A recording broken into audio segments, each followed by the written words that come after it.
Quick forward!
Kwa heshima naomba sote tusimame kwa ajili ya Juhoda, wimbo wa taifa na kipindi cha kiapo cha utii.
Kinafuata kipindi cha kiapo cha utii, kipindi ambacho kitaongozwa na Meja Imam Bula, Meja Father Chebi na Meja Reverend Kabungi.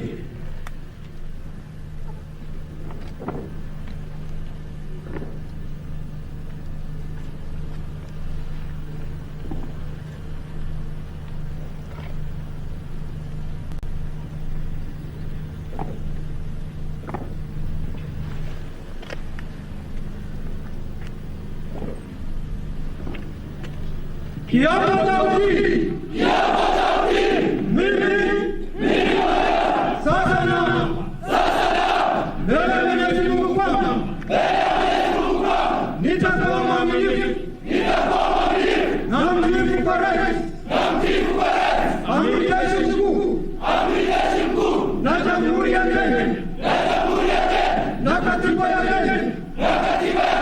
Nitamtumikia rais kwa uaminifu kama askari wa majeshi yote ya Kenya. Nitatii sheria zote na amri zote na masharti na maelezo na mashauri yote ya Jamhuri ya Kenya. Nitafanya kazi zote za askari wa majeshi yote ya Jamhuri ya Kenya kulingana na sheria bila uoga, upendeleo, shauku ama chuki. Mungu unisaidie.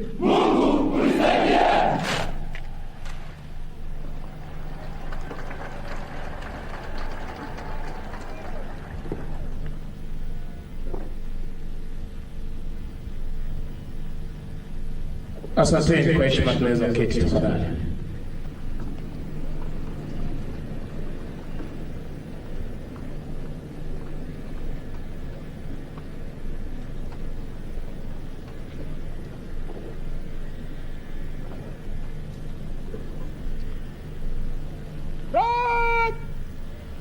Attention, turn east.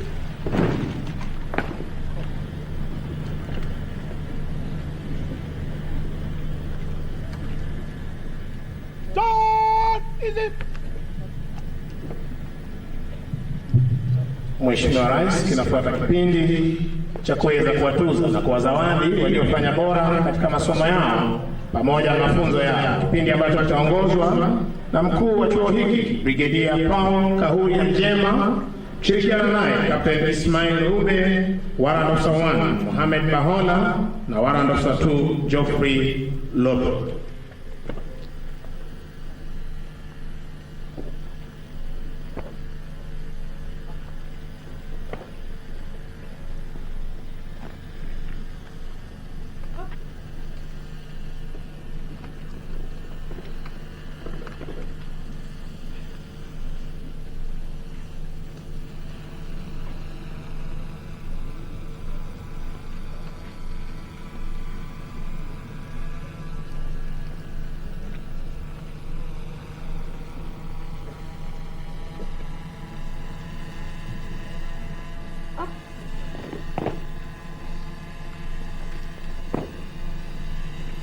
Your Excellency, the President of the Republic of Kenya and Commander-in-Chief of the Defense Forces, the recruits on parade today have completed their basic military training. The training they underwent was to transform them from civilians to robust, capable military forces. During the rigorous training, they were tested, evaluated, assessed in various military disciplines at individual, team, and collective levels in line with Kenya Defense Forces training doctrine. The ones before you are those who excelled. Your Excellency, may I humbly request you to present a word to them. Your Excellency, sir.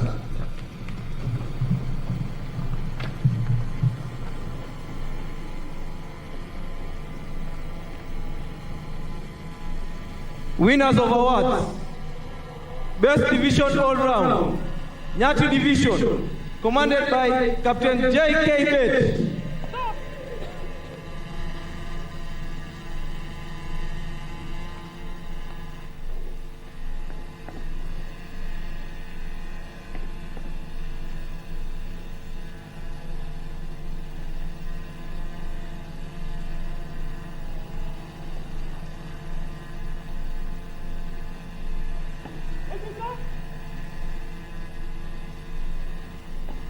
Best Company All Round, M Company, commanded by Lieutenant J.M. Kiari.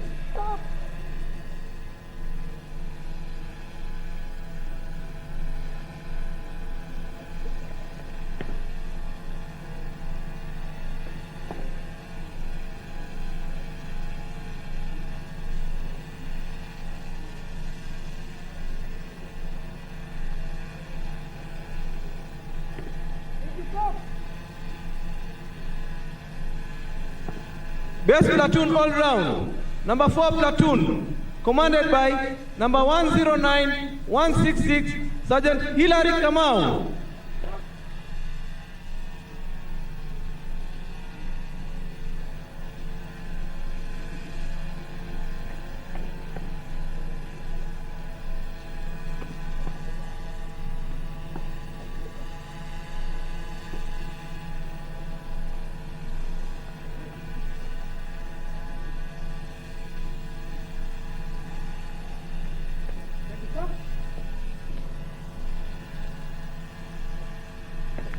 Best Section All Round, number 1 Section of number 57 Platoon, commanded by number 35893 Corporal Nicholas Molik.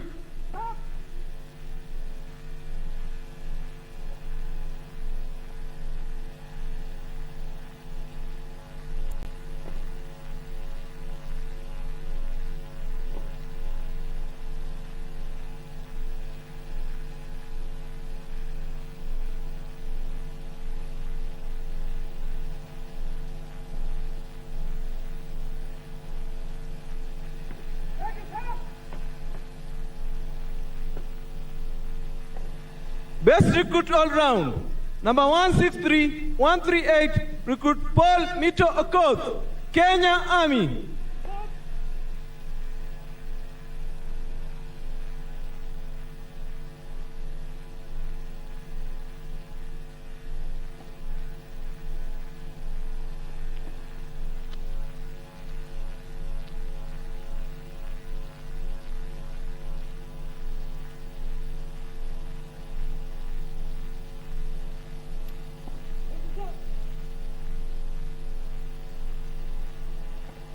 Second best recruit all round, number 162593, recruit Kelvin Karoga Macharia, Kenya Army.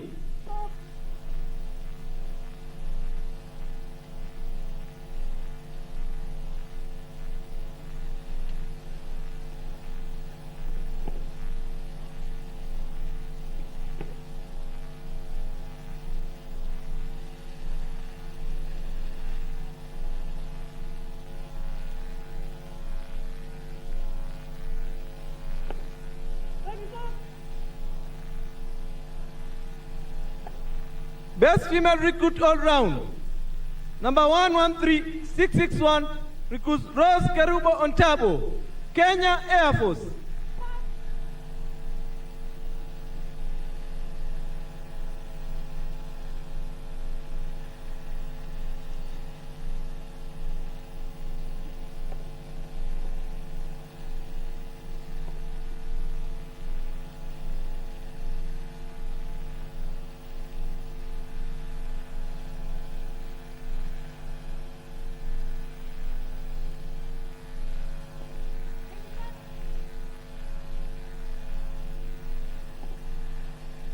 Best recruit in combat marksmanship, number 164694, recruit Ali Nur Ali, Kenya Army.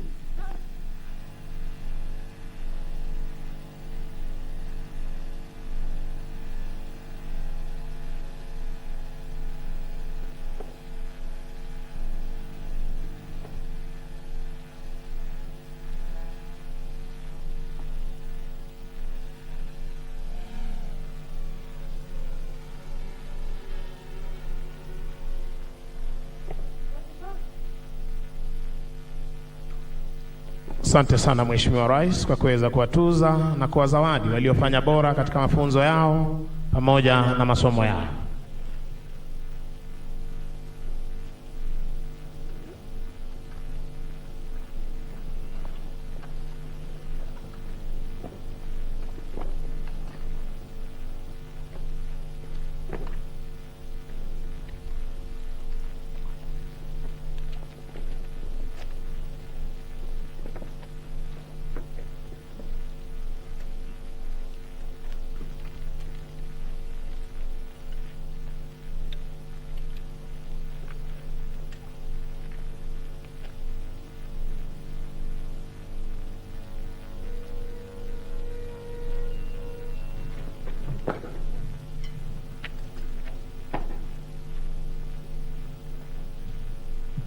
Your Excellency, the President of the Republic of Kenya and Commander-in-Chief of the Defense Forces, Your Excellency, the First Lady of Kenya,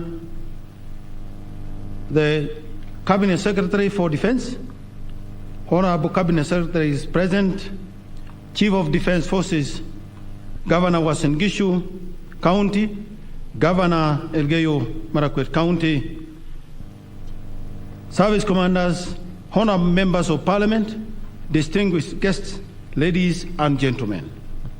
Your Excellency, on behalf of the entire Recruits Training School fraternity, allow me to welcome you to the school and also to thank you most sincerely for finding time from your busy schedule to be with us today. Your Excellency, on parade before you are the new soldiers who have just taken their oath of allegiance. They will from here join various services of the Kenya Defense Forces to assume their respective duties to defend our nation. May I now kindly request you to address the new soldiers and give them your wise counsel. Your Excellency, sir.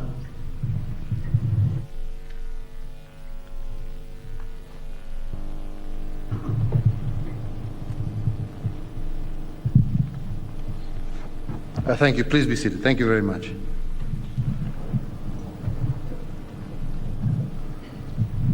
The graduates, distinguished ladies and gentlemen, let me say it gives me great pleasure to preside over today's passing out parade for the graduates joining the ranks of the Kenya Defence Forces. To all of you, I extend my hearty congratulations to you, the graduates of this second cohort of 2021-22, for successfully completing the basic military training course. I have been informed that this has been a very rigorous training to test your tenacity, your bravery, including your body, mind, soul, and spirit. That if you do not have what it takes, you may not be able to get to the finishing line. So for this reason, each one of you is deserving a hearty congratulations, not just from myself and your families, but from all Kenyans in general. Let me also register my appreciation to the CDF service commanders and all officers serving in senior ranks of our military for also being outstanding stewards of the proud tradition of our defense forces, and I congratulate all of them for a job well done. Today, I will apply myself to only 4 key messages, and 3 of these go to you, the graduates. I want to speak to you because our great nation is a nation of young people, but it is also a nation of believers.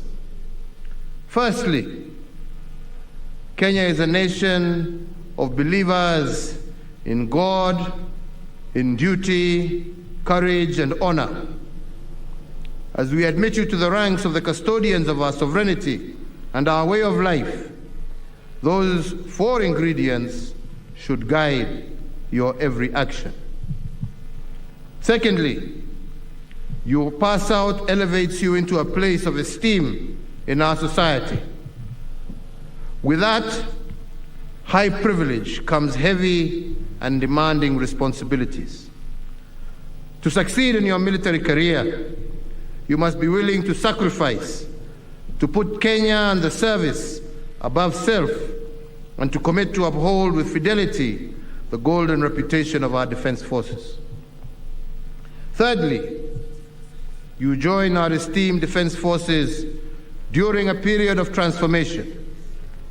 Over the last 9 years, in recognition of the importance of peace and security to the realization of our development agenda, we have undertaken the most consequential and of our military in our nation's history.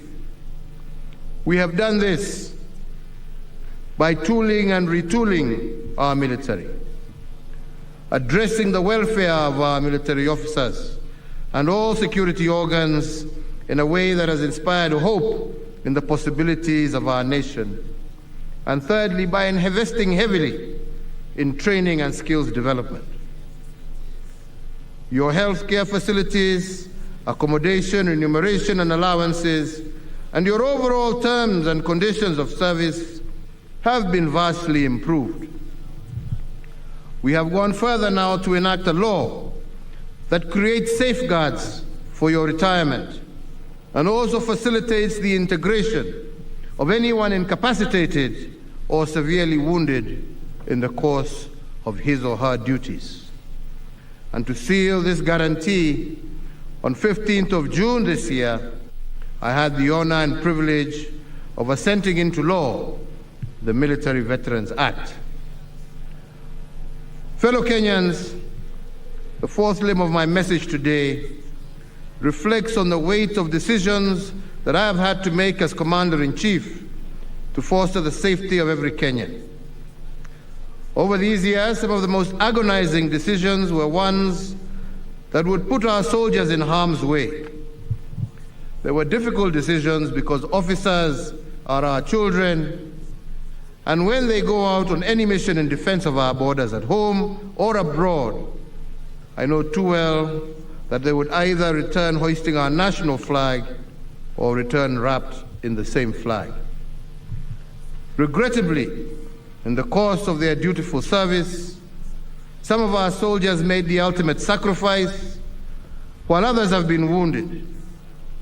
So at a moment like this, as the political tempo towards the upcoming election rises, we are called upon to reflect the sacrifice made by many and the scars borne by our sons and daughters following their service to and in defense of Kenya.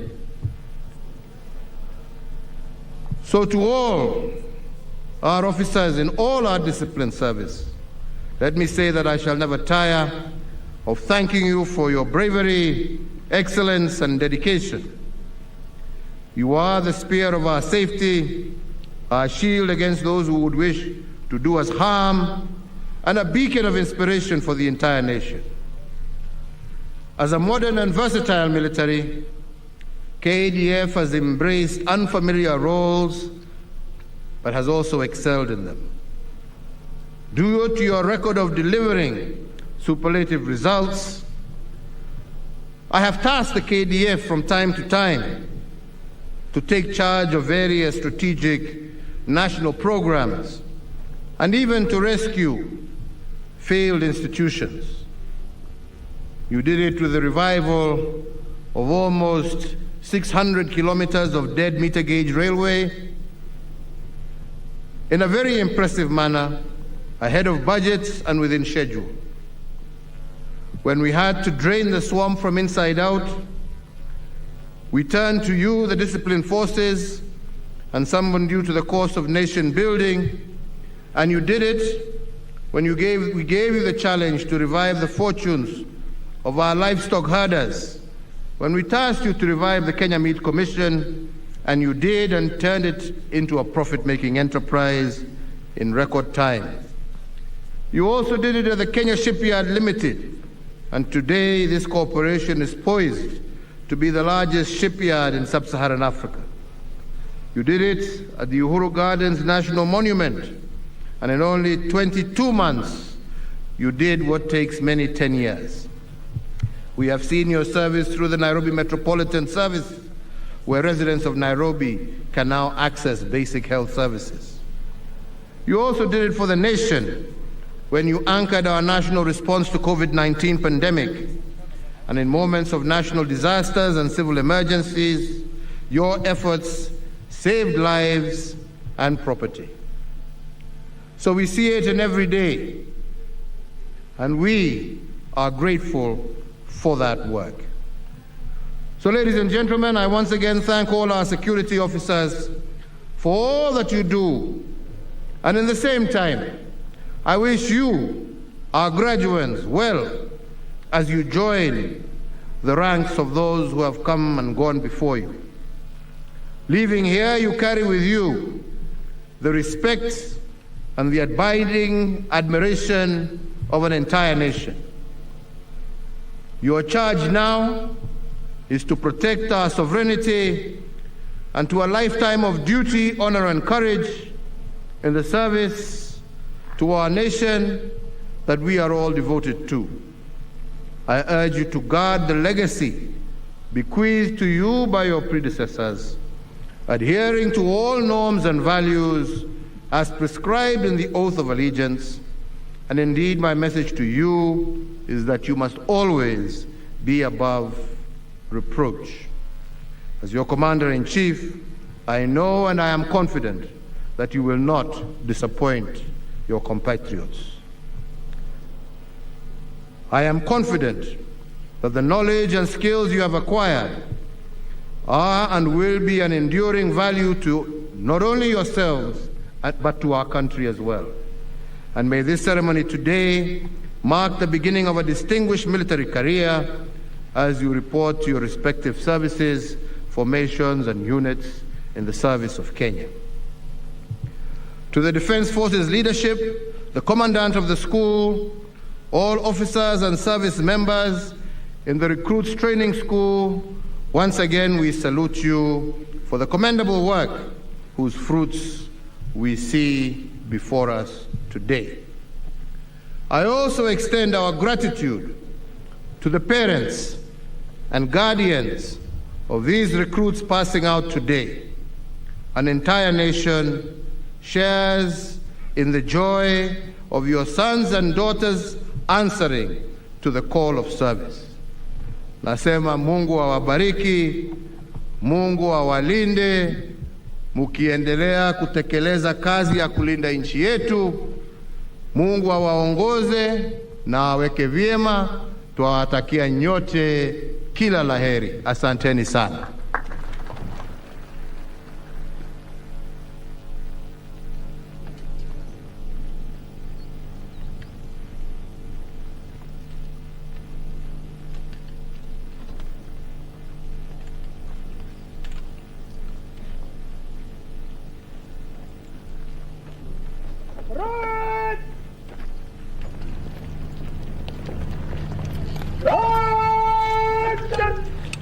Kwa heshima naomba sote tusimame kwa ajili ya heko kwa Mheshimiwa Rais.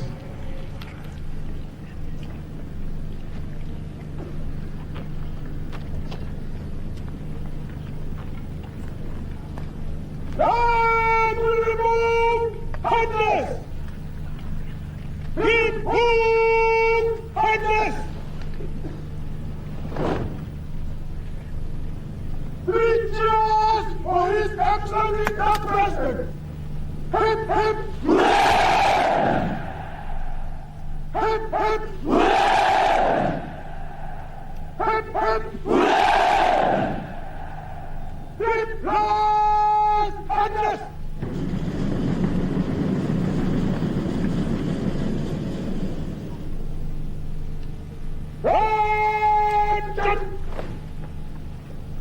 Mkuu wa gwaride hivi sasa kija kumwomba kwa heshima Rais wa Jamhuri ya Kenya na Amiri Jeshi Mkuu wa majeshi yote ya ulinzi idhini ya kuweza kuondoa askari hawa wapya kabisa uwanjani.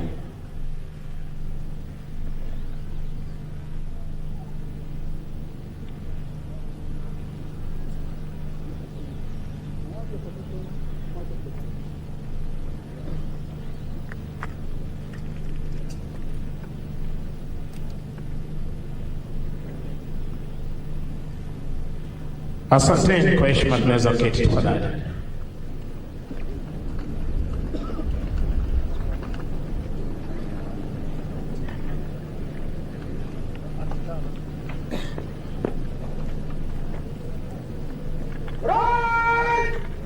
Sema walichukua hakuna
Right!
Mheshimiwa Rais, mkuu wa gwaride hii ni Luteni Kanali Michael George Simbili.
Rais. Mwisho kabisa, Parade Adjutant Captain Jafet Bet.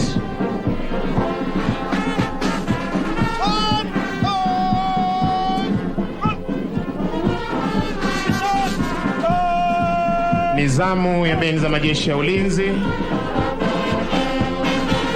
kuondoka hivi sasa uwanjani. Chini yake mkurugenzi wa muziki, jeshi la nchi kavu, Captain Calvin Kabudi Nyaga, Senior Major Warrant Officer 1 David Maina. Baada ya kutekeleza wajibu wao siku ya leo kwa kutuletea muziki uliopangwa ukapangika,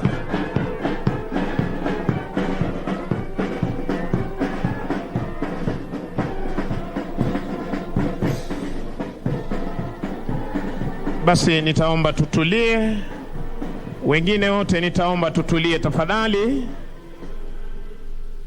Wageni wetu, naomba kwa heshima tuweze kuketi kwa ajili ya kipindi kitakachofuata.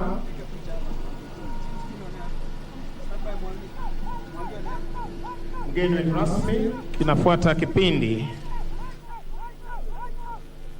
cha picha ya kumbukumbu.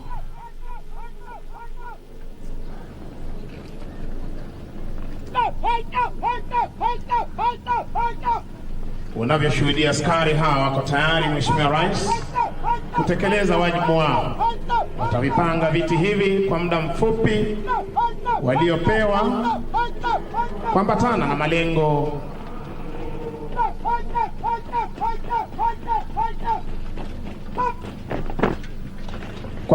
malengo ya mkuu wa majeshi ya ulinzi ya kujiweka tayari katika operesheni yoyote, katika lugha ya Kimombo mission readiness, na hali kadhalika sharpening the arrow.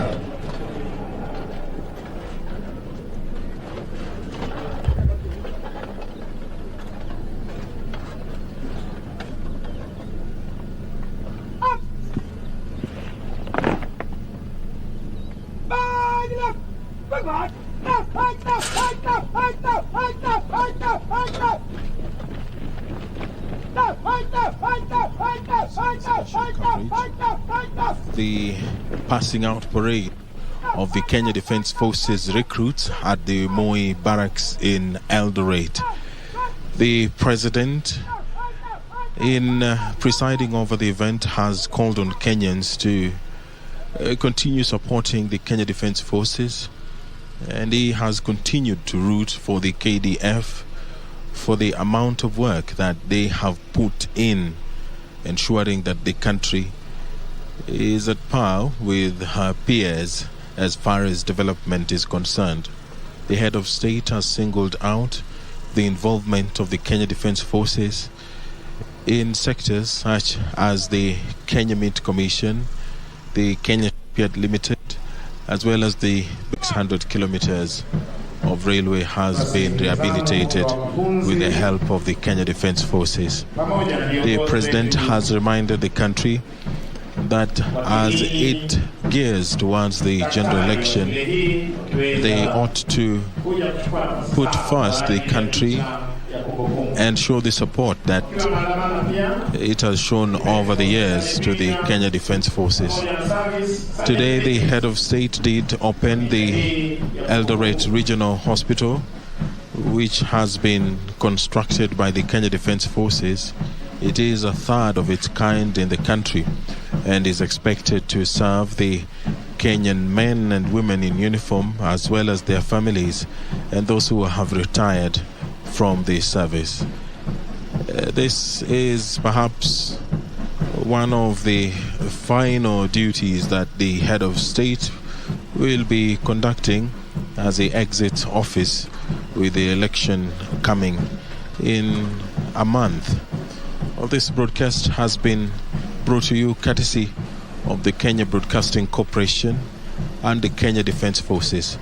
My name is Edward Collins Omondi, and now I will hand you back to the broadcasting house for regular programming.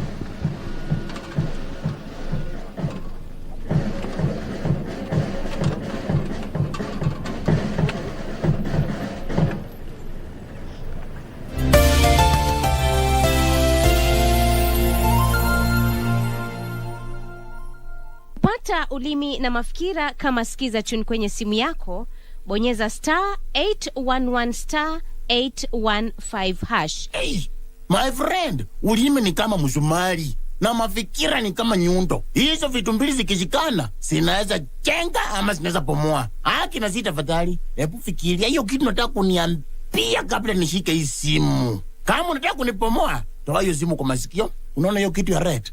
Finya hiyo kitu ya red. Kupata ulimi na mafikira, bonyeza *811 *815 *811 *815 #.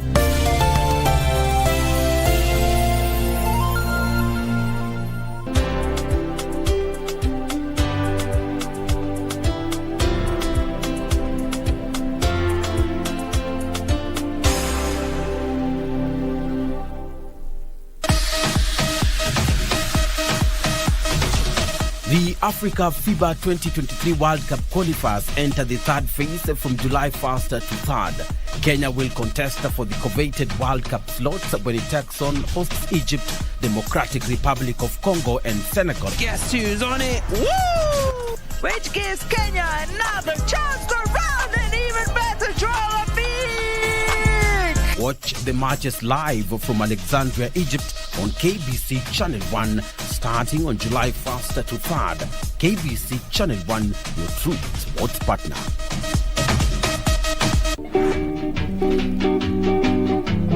He's telling you something. Because the money here. I'm so thank you. Namaste crown, namaste crown, namaste Ben. Mate ilikuwa inatoka huko mheshimiwa, alafu nilikuwa na mnaifu. Sasa hiyo umekalia nini? Sasa hiyo nimekalia wheelchair mheshimiwa. So mtu akiniongelesha namwambia nampointia na mnaifu mheshimiwa. Kwa nini hukukataa? Mbona huwezi futa mkokoteni? Toka. I tried myself to Toka. Kwa sababu I'm not disciples. Sasa mimi si disciples. Ngoja kidogo makoa. Ni laana kubwa sana. Watu watoa pesa zao, wewe unatia mfukoni.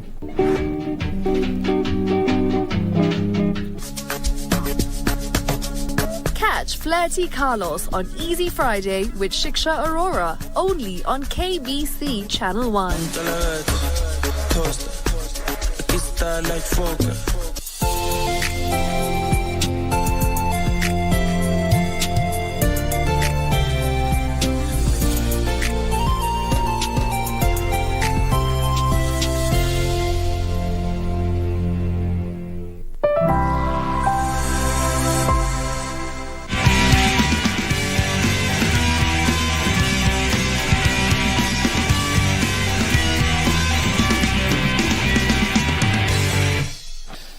The maritime transport is the backbone of international trade as well as the driver of global economic growth. Here in Kenya, close to 93% of all traded goods are transported through the waves. But the sector has undergone tremendous challenges in the last 2 years, starting with the COVID-19 pandemic and now the Russia-Ukraine crisis. Where are we in terms of growth and how are we navigating these uncharted waters? This week on Inside Garment, we are talking to Ambassador Nancy Karegedo. She is the Principal Secretary and Special Envoy for Maritime and Blue Economy here in Kenya. She's going to help us with this conversation. Thank you very much indeed, Balozi, for finding time to be with us. And of course, congratulations on your appointment as an ambassador. Thank you very much, Brian. I'm grateful for this opportunity and I look forward to the conversation. Very good. You know, the last time we had this conversation was last year when the world was just emerging from the COVID-19 pandemic. How have we managed to weave ourselves out of that crisis so far? Wow, let me say that we had hardly started recovering from COVID when the Ukraine and Russia conflicts started. Unfortunately, both incidents have had a devastating effect on shipping. We know that the pandemic was unexpected, but some of the effects, or rather the effects we had, were not unexpected. Again, impacted on the seafarers because if you look at the global labor supply, Russia plays a major role. And of course, that has impacted on the world also. Then also some of the measures that have been taken by countries in the face of the crisis. This has really affected the global supply chain, wherever we are. But I think the most important issue or lesson that has come out of it is that the world is all interconnected. And a crisis in one part of the world will affect the entire global, family. And therefore, we must be able to come up with measures looking inward as countries to protect ourselves. And I think one of the biggest lessons that has come out of this is that for any nation, for any government, shipping policies that affect the food supply chain, policies through shipping that affect the energy supply must form part of every government going into the future. Very well. I know, in the last 2 years, there has been significant interventions, especially we have seen concerted efforts to try and revive the Kenya National Shipping Line, as well as the revival of Kenya Shipyard, that has a mandate of, repairing our ships and as well as constructing our boats. Has this helped by any means? I think what I would want to say is that the government has really made significant inroads into the revival of the industry. And for this, we want to really applaud and thank His Excellency the President for having that single-minded focus on the blue economy growth. And like we've said before, shipping is so interconnected. It's an ecosystem that feeds from or feeds through so many, interconnected, nodes. So one of the things that happened is having an overarching look on what we need to do, what feeds each other, how the cross-pollination can be created. And therefore, that's why you see all these initiatives coming on board because, for example, we have a port, an international port that services the international shipping industry. We have responsibilities that arise from our being a port state because we serve international shipping as a port, as a coastal state, because shipping being international is regulated through the United Nations Specialized Agency, the International Maritime Organization, and therefore to make it global and to make it uniform so that we don't have countries deciding what is going to happen within their jurisdiction and conflicting and having to comply with a multiplicity of regulations in one voyage, then it is uniform. So that gives rise to port state jurisdiction, which has responsibilities to the shipping communities, most of them mandatory. Then we've got the flag state responsibilities for ships that are registered in Kenya. Now, when I talk when I say that, it's because when these international ships come, because they need never go back home where they're registered, we have an obligation to ensure that they are safe, they're secure, and also that the interface between the ship itself, through the people on board, the workers, and the port does not harm the other. That's insecurity. But most important also to ensure that the ship, in terms of the cargo, the people on board, and in terms of our marine environment protection, is safe. So what do we need to do? We've got a raft of regulations. For example, Kenya Maritime Authority has to board, has professionals who then board the ship, performing the same duties that national safety, the road, whatever regulator, safety regulator, NTSA will perform. But this we are doing as an international policeman, if you may say. So if we find that the ship has a problem, the powers to detain are very clearly stated, because you want to ensure that a ship does not leave Kenyan waters and go and pollute in the next port.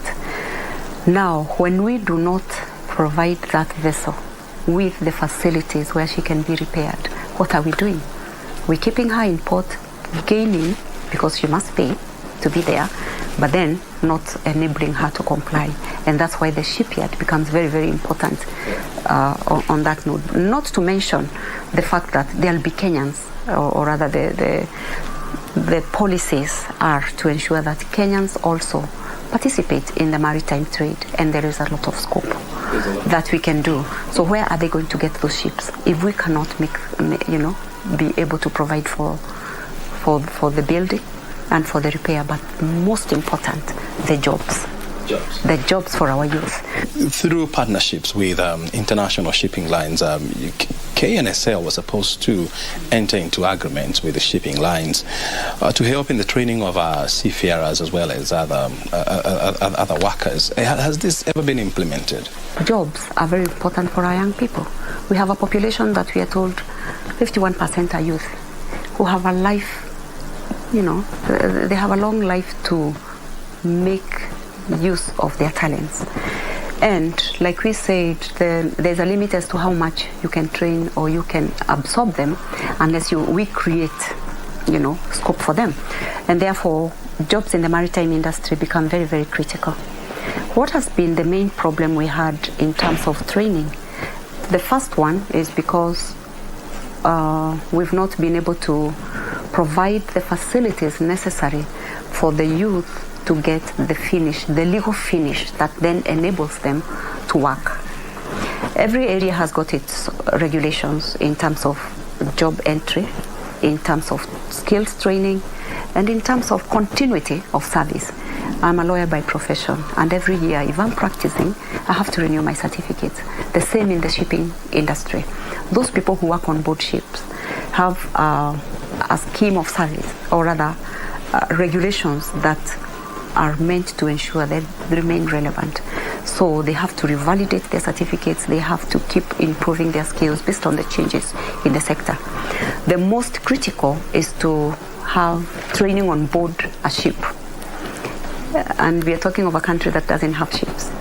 So of course, partnerships then become very important in that area, because who will train for you unless you get into those partnerships?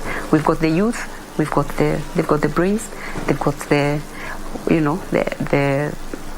able to be able, they've got the mindset to be able. But then the other most important thing was also reputational. Like I told you earlier, Russia, India, Philippines, China have been the major suppliers of crew in the market. And the industry is also very word of mouthish, reputation. Very, very important.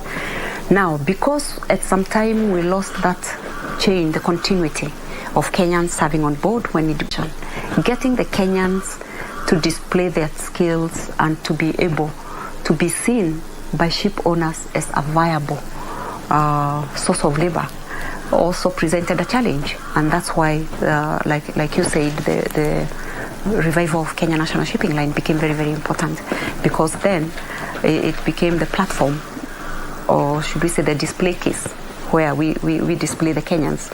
And I want to say that Kenyans being who they are, they've been able now, if I may say, to be seen for what they are and for the talents they have. And therefore, that's why we've now been able to have conversations with other shipping lines, like the Bahari shipping line, to be able to sample into Kenyans.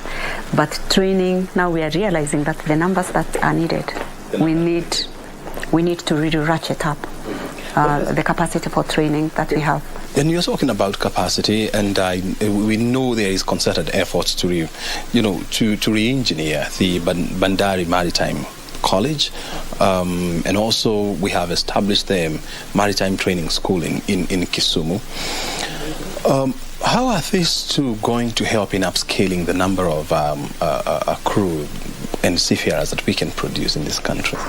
Okay, we are looking at a multi-pronged approach. Because shipping has got different career paths. For example, you've got the officers, and that's where Russia and Ukraine really cornered the market. Then you've got the ratings, the people who work under those officers. That's in the technical areas in terms of navigation, the people who then become the pilots and the captains of the vessels. Then you've got the engineering side, the people who become responsible for all the engineering on the ship. Technical, they earn a lot of money because the responsibility is immense. But then we also have, and the ratings are in both areas, rating for engines and rating for the deck or navigation. Then you've got the hospitality. The world needs people who will work, let's say as hoteliers, but on those mobile, floating hotels. Those are the cruise ships. So we are looking at training on, training in large numbers for both areas. It takes time, it takes a lot of resources, and it needs a lot of partnerships with other nations, because that's how shipping is organized. For you to be able to get employment on board a ship, the country where that ship is registered must have a bilateral or MOU with us, so that our training is up to par. And those are some of the things we are doing. We are seeing, Bandari is the flagship training institution for this country, the Center of Excellence.